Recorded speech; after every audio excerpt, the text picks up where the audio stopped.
Bismillahirrahmanirrahim. Assalamualaikum warahmatullahi wabarakatuh. Sahabat yang beriman dimanapun berada, semoga kita selalu dalam lindungan Allah Subhanahu wa Ta'ala.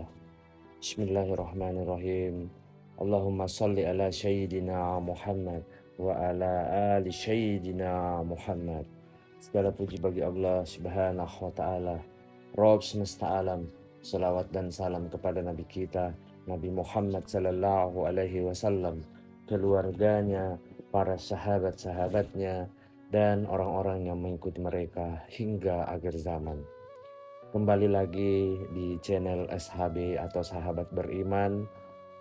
Maafkan saya sahabat yang beriman dimanapun berada, saya telah merubah nama channel saya karena ada beberapa pendapat dari teman-teman YouTuber yang lain.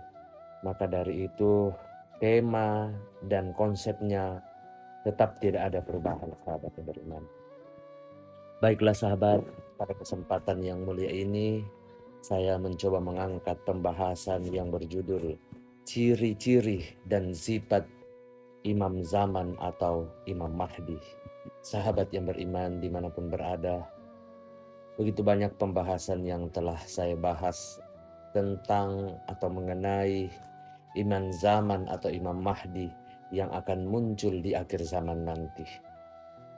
Baiklah sahabat yang beriman, sifat-sifat dan keutamaan yang mulia Imam Mahdi sama dengan sifat-sifat para utusan dan pewaris ilahi.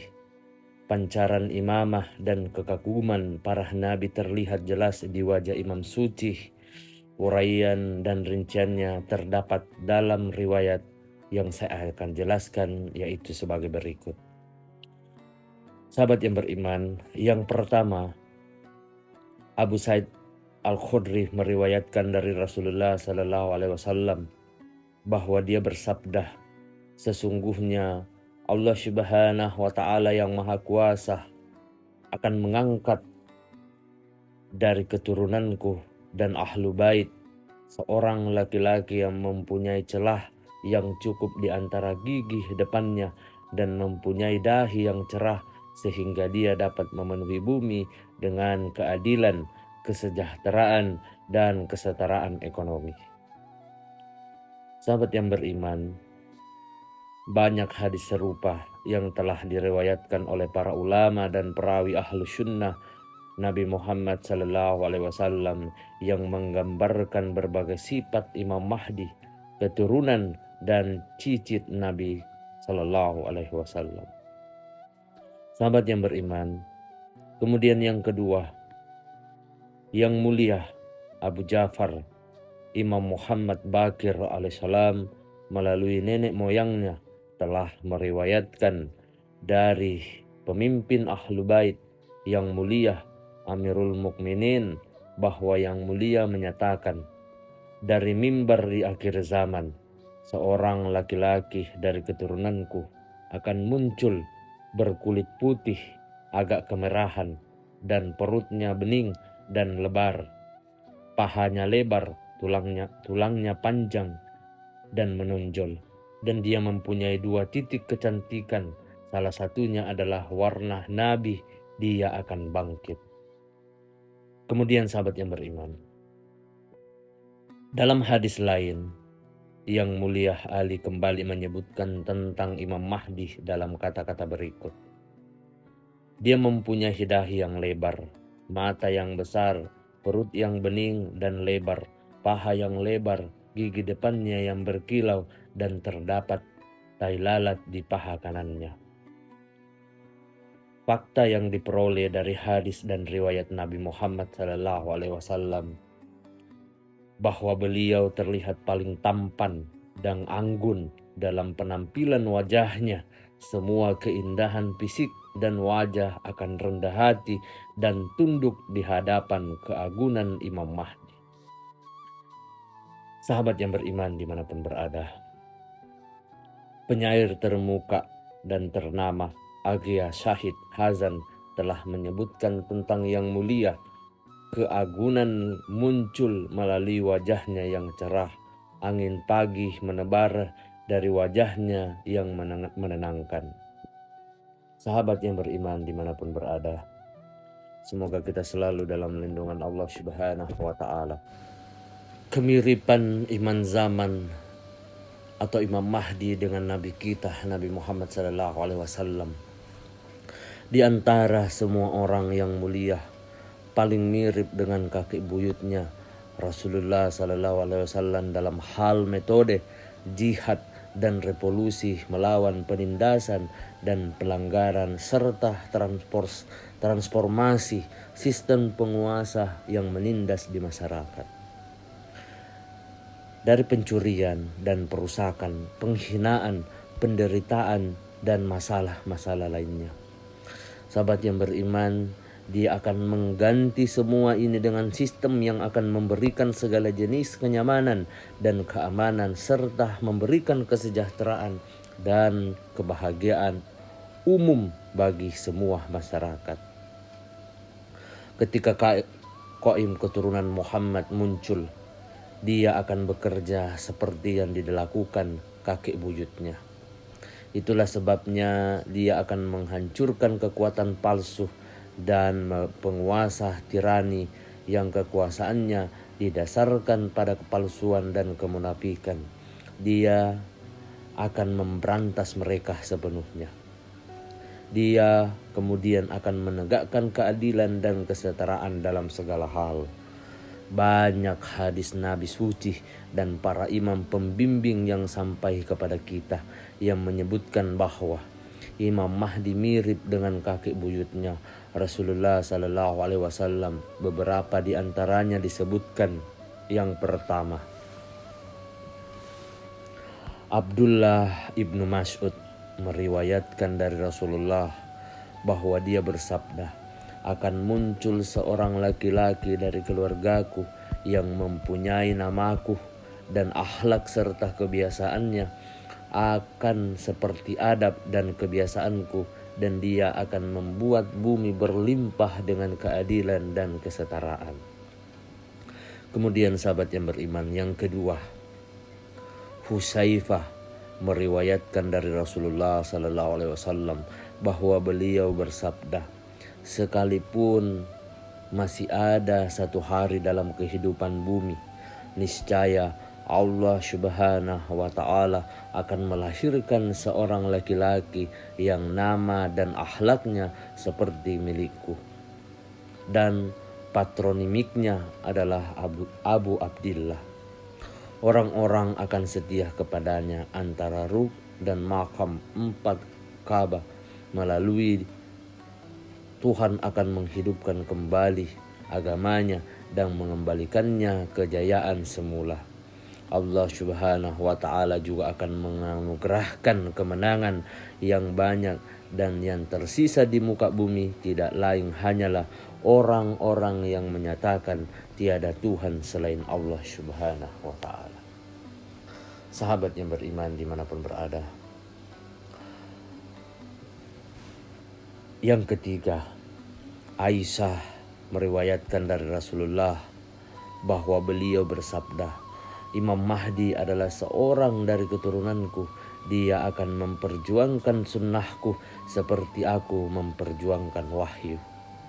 Kemudian yang keempat, sahabat yang beriman, Jabir ibnu Abdullah Ansari telah mengutip Rasulullah yang mengatakan, sang Imam Mahdi berasal dari keturunanku. Nama dan patronimiknya sama denganku. Di antara semua orang, dia mirip dengan karakterku. Baginya akan terjadi kegaiban yang membuat orang-orang menjadi bingung. Setelah itu, dia akan muncul kembali seperti bintang terang dan membuat bumi penuh dengan keadilan dan kesetaraan setelah bumi dipenuhi dengan ketidakadilan dan penindasan. Kemudian yang kelima, sahabat yang beriman, Imam Ja'far Shadiq meriwayatkan melalui nenek moyangnya dari Rasulullah SAW bahwa beliau bersabda, Mahdi berasal dari keturunanku. Dia akan memiliki nama dan agnomen yang sama dengan saya. Karakternya paling mirip denganku. Dia akan mengalami kegaiban yang akan membuat orang kebingungan hingga mereka menyimpang dari agamanya. pada saat dia muncul kembali, dia akan menjadi seperti bintang yang cemerlang. Kemudian dia akan menyebarkan keadilan dan kesetaraan di muka bumi yang penuh dengan ketidakadilan dan ketidakadilan. Sahabat yang beriman dimanapun berada.